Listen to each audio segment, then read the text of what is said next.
Benvidas e benvidos ao Instagal, un día máis aquí estamos. Esta semana a verdade é que os resultados non foron tan variados, pero recibimos moitas respostas a mexeriqueiros.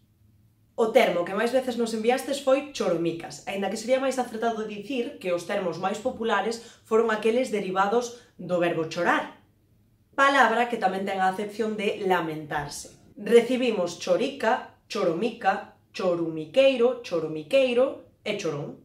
E tedes claro que significa mexericar? Sería algo así como chorar sen ganas, sen ánimo. Desa palabra tamén recibimos bastantes derivadas. A máis popular, mixiricas, aínda que tamén recibimos mexiricas. Recibimos tamén mexeriqueiro e mixiriqueiro, esas que puxemos nós no exemplo. Tamén mexerica, mixicas e mexicas. Se sumamos todas as palabras que recibimos derivadas de cagar, sí, de cagar, tamén se encontrarían no top 5 das respostas desta semana. As máis populares, cagarolas e cajarolas e cajenichas. Outras que recibimos, cajallas, cagón e cajón, caganicas e caganetas. E xa que estamos falando de cagar, pois habrá que falar tamén dos derivados de mexar.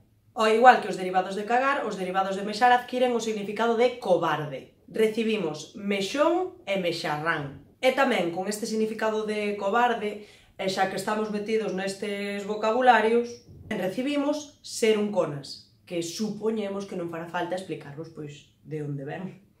Imos cunha curiosidade. Sabíades que mimo non é recollido pola Real Academia Galega co significado de tratar alguén con excesivo agarimo? Polo tanto, por moi ben que se nos dea adaptar as palabras á nosa fala, todas as derivadas de mimo que nos enviastes poderían ata ser consideradas castelanismos. Recibimos mimarracheiro, recibimos mimelo, sobre todo da costa de Pontevedra esta, recibimos mimiriqueiro e recibimos mimoso. Temos outros dous castelanismos. Un, finolis. 2, plañideiro. Por certo que o plañideiro é a persoa que chora nos enterros. Temos dous termos polos que podemos substituílo en galego, que serían choradeiro e carpideiro. Tamén temos dúas acepcións dubidosas porque nunca foron recollidas co significado de mexeriqueiro. Son rañica e trapalleiro.